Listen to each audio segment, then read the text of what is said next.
हम हमेशा से सुनते हुए आ रहे हैं जी, रियल एस्टेट का कारोबार तबाह हो गया है। रियल एस्टेट की दुकानें बंद हो रही हैं, लोग रियल एस्टेट को छोड़कर जाने लग पड़े हैं। बहुत सारे रियल्टर्स भी हम देख रहे हैं कि यार इस मुल्क से मूव होते जा रहे हैं। कोई दुबई जाके शिफ्ट हो रहा है, कोई सऊदीया नियाम सिटी के पीछे जा रहा है, कोई यूरोपियन कंट्रीज में जा रहा है। मैं कुछ ऐसे इन्वेस्टर्स को भी जानता हूं जिन्होंने कुछ कंपनीज में इन्वेस्टमेंट की और मुझे उनके भाई ने आके बताया कि यार उनके साथ इन्वेस्टमेंट की और वो कंपनी वाला बंदा जो है वो भाग गया। वो इन्वेस्टर जो है उसको दिल का दौरा पड़ गया, यानी उनके भाई को, और उनकी डेथ होगी। ऐसे वाकयात भी हुए हैं इस रियल एस्टेट के अंदर। जितनी आज डिमांड है इससे 150% इंक्रीज होने वाली है, क्योंकि माशाल्लाह से हमारी कौम है बहुत वेली। हमें सवाए बच्चा पैदा करने को और कोई दूसरा काम मिलता नहीं है। इस टाइम पे भी हमें 24-24.5 करोड़ आबादी का पता है, जबकि एक्चुअली ये 26.5 करोड़ आबादी इस टाइम पर हो चुकी है।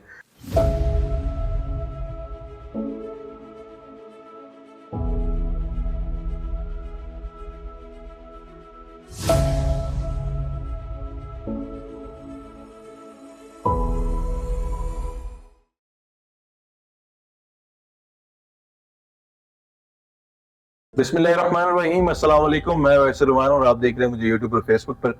हम हमेशा से सुनते हुए आ रहे हैं जी, रियल एस्टेट का कारोबार तबाह हो गया है। रियल एस्टेट की दुकानें बंद हो रही हैं, लोग रियल एस्टेट को छोड़कर जाने लग पड़े हैं। बहुत सारे रियल्टर्स भी हम देख रहे हैं कि यार इस मुल्क से मूव होते जा रहे हैं। कोई दुबई जाके शिफ्ट हो रहा है, कोई सऊदीया नियाम सिटी के पीछे जा रहा है, कोई यूरोपियन कंट्रीज में जा रहा है, जिसका भी जो है वो किसी भी और मुल्क का वीजा है, या लोग यहाँ से प्रॉपर्टीज बेचकर दूसरे मुल्कों में जा रहे हैं। आखिर इस सब की वजह है क्या? ऐसा क्या हुआ है पास 2-2.5 साल में कि ये सारे के सारे लोग जो है इनकी दुकानें बंद होने लग पड़ी हैं? यानी मैं ब्लू एरिया को भी देखता हूँ। अगर मैं ब्लू एरिया को भी आपको बताऊं तो मैं इस time blue area head office है मेरा, और मैंने ब्लू एरिया के अंदर जब मैंने ऑफिस लिया था यहाँ पे आज से 3-3.5 साल पहले, तो मुझे पूरा 1 साल लग गया था इस जिन्ना एवेन्यू फेसिंग ऑफिस ढूंढते हुए। पूरा 1 साल के बाद मुझे जाके एक ऑफिस मिला जिन्ना एवेन्यू की तरफ, जो कि मैं अब बहुत बड़ा ऑफिस चाह रहा था। यानी मैं 100 सेल्स के लोगों वाला ऑफिस चाह रहा था, बट मुझे उतनी बड़ी लैंड नहीं मिली। मुझे फिर भी अच्छी खासी लैंड वो एरिया मिल गया, तो मैंने खैर उसके अंदर ऑफिस बना लिया एट दैट टाइम। तो मतलब इतना ज्यादा ट्रेंड्स था ऑफिस का। तो आज ऐसा क्या हो गया कि जितने मेजर सिटीज हैं पाकिस्तान के, जितनी मेजर जगह हैं, वो सारी की सारी वहां पे हमें आज ऑफिस की बहुत खुली लैंड मिलती है, और वो सारी की सारी जगह जो है वो खाली है। इसके पीछे रीजन है क्या? क्या वाकई गवर्नमेंट की पॉलिसीज या गवर्नमेंट के टैक्सेस जो है वो वजह बनते हैं इसके लिए, या फिर कोई और वजह? जितने डीलरों के दफ्तर जो है वो आज बंद हो चुके हैं, जितनी मार्केटिंग एजेंसी जो है वो आज बंद हो चुकी हैं, उसके पीछे मेन हकाइक हैं क्या? रियल एस्टेट के अंदर लोगों का, इन्वेस्टर्स का इतना रुझान कम क्यों हुआ है आखिरी 2-2.5 साल के अंदर? इन सारे मौजूआत का आज के हम इस वीडियो में कवर करने जा रहे हैं। मैं अगेन आप सब लोगों से रिक्वेस्ट करूंगा कि वीडियो अगेन आज की बहुत इंटरेस्टिंग होने जा रही है। ये video specially marketing agencies owners, डीलरों के लिए, इन्वेस्टर्स के लिए, और हर उस बंदे के लिए जो इन फ्यूचर रियल एस्टेट में इन्वेस्टमेंट करना चाहता है या इन फ्यूचर रियल एस्टेट का काम करना चाहता है। तो वो लोग ये वीडियो जरूर एंड तक देखिएगा, और अगर वीडियो अच्छे लगे तो लाइक और कमेंट करके जरूर बताइएगा, और चैनल को भी सब्सक्राइब कर लीजिएगा। अच्छा जी, सबसे पहले बात करते हैं कि इतनी मार्केटिंग एजेंसीज, ऑफिस बंद क्यों होते जा रहे हैं। देखिए, हमने आज से 3-4 साल पहले रियल एस्टेट के अंदर 2020 के अंदर, 21 के अंदर, जब कोविड पीक पे था, हमने रियल एस्टेट के अंदर बहुत बूम देखा। वो इन्वेस्टर्स जो इंपोर्टर एक्सपोर्टर थे, वो इन्वेस्टर्स जो गाड़ियों में इन्वेस्ट कर रहे थे, वो इन्वेस्टर्स जो किसी भी किस्म की एक्सपोर्ट करते थे या इंपोर्ट करते थे, वो इन्वेस्टर्स जो कपड़े में इन्वेस्ट कर रहे थे, क्योंकि फैक्ट्रीज बंद होगी, हर चीज बंद होगी। पूरी जो पाकिस्तान है, ऑल ओवर द वर्ल्ड, पूरी वर्ल्ड की जो मार्केट थी वो बैठ गई। बट पाकिस्तान के अंदर एक ही मार्केट चल रही थी, वो थी, पीक पर थी रियल एस्टेट, और सेकंड नंबर पर थी ऑनलाइन जो फूड का बिजनेस कर रहे थे, या फिर वो बिजनेसेस जो ऑनलाइन चल रहे थे। तो उनका जो बिजनेस है उसको चार चांद लग गया। ऐसी ऐसी फूड चेन्स चल पड़ी जो इससे पहले कभी भी किसी ने नाम भी नहीं सुना था, सिर्फ ऑनलाइन डिलीवरीज की वजह से। इसी तरह रियल एस्टेट को बहुत ज्यादा बूम मिल गया, क्योंकि सारे इन्वेस्टर्स उस टाइम पर आ गए, और प्लस उसके साथ साथ उस टाइम पे गवर्नमेंट खान साहब की थी, और एमनेस्टी स्कीम्स हैं वो बहुत ज्यादा लॉन्च की गई। बहुत सारे लोगों ने अपना जो ब्लैक मनी है उसको भी वाइट किया विदाउट टैक्सेस। हुकूमत ने उनको वेलकम किया और उनको कहा कि जी आप भी अपना पैसा जो है वो नेट बोर्ड पर लेके आए, और आप भी अपने इस ब्लैक मनी को जो है व्हाइट मनी करें, इन्वेस्ट करके इस मुल्क के अंदर। तो ये एक बड़ा ब्राइट चांस था उन लोगों के लिए। बहुत सारे लोगों ने उस टाइम पे अपने पैसे को इन्वेस्ट किया, और आज उन लोगों ने यानी आज से कुछ टाइम पहले उन लोगों ने उस पैसे को अच्छे तरीके से कैश कर दिया। अब जो मार्केटिंग एजेंसीज खत्म हुई, उसकी सबसे बड़ी बुनियादी वजह जो मैंने देखा वो ये था कि लोगों ने अपनी औकात से बड़ी मारना शुरू कर दी। यानी मिसाल के तौर पे, मेरे पास 3 करोड़ रुपए की गाड़ी है, मेरे पास 10 करोड़ का अपना घर है, मेरे पास उसके अलावा 10 करोड़ रुपए के एसेट्स हैं, ये कुल मिला के टोटल 23 करोड़ रुपए हो गए। मैं अब जो इन्वेस्टरों से पैसा उठा रहा हूँ, मैं किसी से 30 करोड़ उठा रहा हूँ, किसी से 40 करोड़ उठा रहा हूँ, आगे मैं उठा उठा के पैसा जो है वो कभी न्यू मेट्रो सिटी, कभी ब्लू वर्ल्ड सिटी, कभी किस सोसाइटी, कभी किस सोसाइटी, उसके अंदर मैं देता जा रहा हूँ without any research, without any future predictions, किसी भी, क्योंकि मोस्टली जो हमारे यहाँ रियल एस्टेट में लोग आए हुए हैं, मैं सबसे पहले आप लोगों से कहूंगा कि मेरी बातों को माइंड मत कीजिएगा, बट मेरी बातें होती सच्ची और खरी हैं, इस वजह से शायद आप लोगों को तकलीफ भी होती है। तो बहुत सारे लोग जो रियल एस्टेट में आए हुए हैं इस टाइम पे, मोस्टली तबका जो है वो पढ़ा लिखा नहीं है, मोस्टली तबका जो है अपने दिमाग का इस्तेमाल नहीं करता।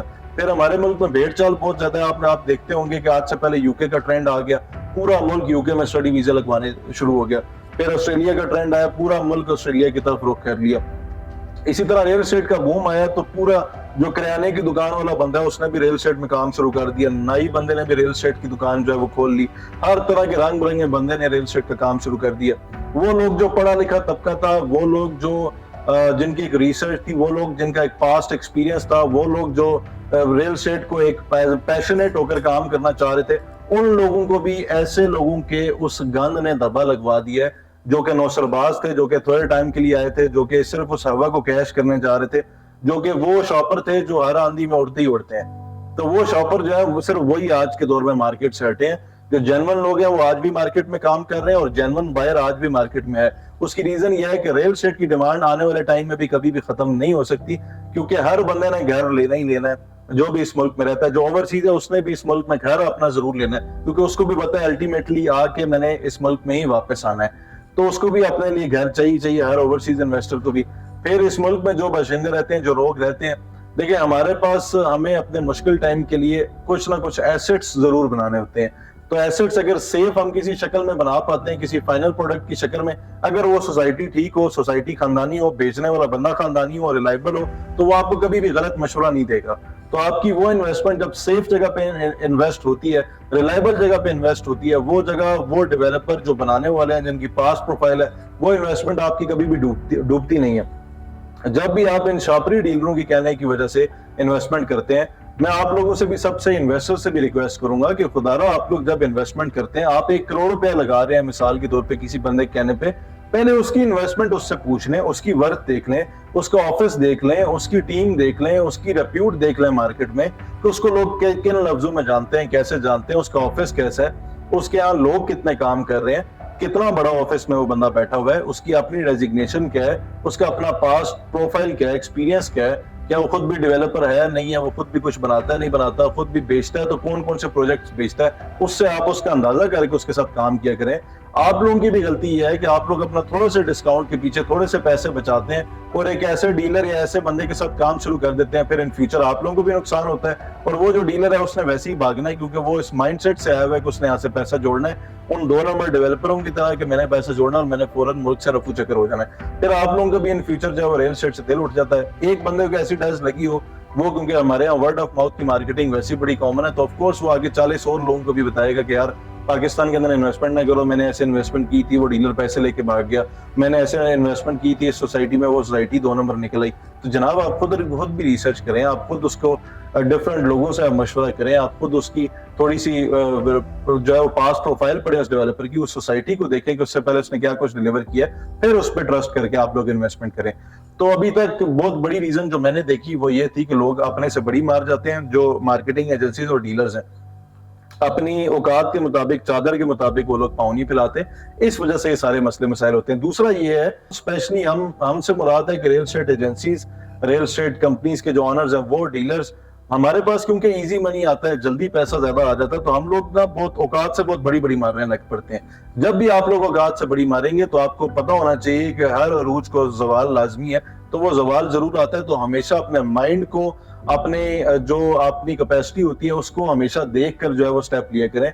रिस्क हमेशा लेना होता है, बट कैलकुलेटेड रिस्क लिया करें, ऐसा रिस्क मत लिया करें जो आप अफोर्ड ना कर सकते हो। फिर आप लोग उन इन्वेस्टर को भी जलील करते हैं जिनके आप लोग पैसे लगवा देते हैं और वो फिर आपके पीछे पीछे होते हैं और आप आगे आगे होते हैं और वो इन्वेस्टर सारी उम्र आपके पीछे ट्रक की बत्ती के पीछे लगा हुआ होता है। मैं कुछ ऐसे इन्वेस्टर्स को भी जानता हूँ जिन्होंने कुछ कंपनीज में इन्वेस्टमेंट की और मुझे उनके भाई ने आके बताया कि यार उनके साथ इन्वेस्टमेंट की और वो कंपनी वाला बंदा जो है वो भाग गया, वो इन्वेस्टर जो है उसको दिल का दौरा पड़ गया, यानी उनके भाई को, और उनकी डेथ होगी।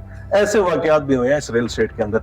तो आप लोग भी जब इन्वेस्टमेंट भी करते हैं सोच समझ कर किया करें, और वो लोग जो भी रियल एस्टेट में काम करना चाहते हैं वो लोग भी एक अच्छी कंपनी के साथ, अच्छे लोगों के साथ, रिलायबल लोगों के साथ, जिनकी कोई पास प्रोफाइल है, जिनको से पहले लोग जानते हैं, जिनकी रिसर्च है, जो कि रियल एस्टेट को बड़ा डेप्थ में समझते हैं, उन लोगों के साथ काम किया करें। इस मुल्क में कोई भी काम खत्म नहीं हो रहा।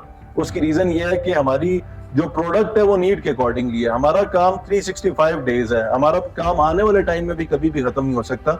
उसकी वजह ये भी है कि हाउसिंग की डिमांड जो है वो अगले 2030 में जितनी आज डिमांड है इससे 150% इंक्रीज होने वाली है, क्योंकि माशाल्लाह से हमारी कौम है बहुत वेली, हमें सवाए बच्चे पैदा करने के और कोई दूसरा काम मिलता नहीं है। इस टाइम पे भी हमें 24-24.5 करोड़ आबादी का पता है, जबकि एक्चुअली ये 26.5 करोड़ आबादी इस टाइम पर हो चुकी है।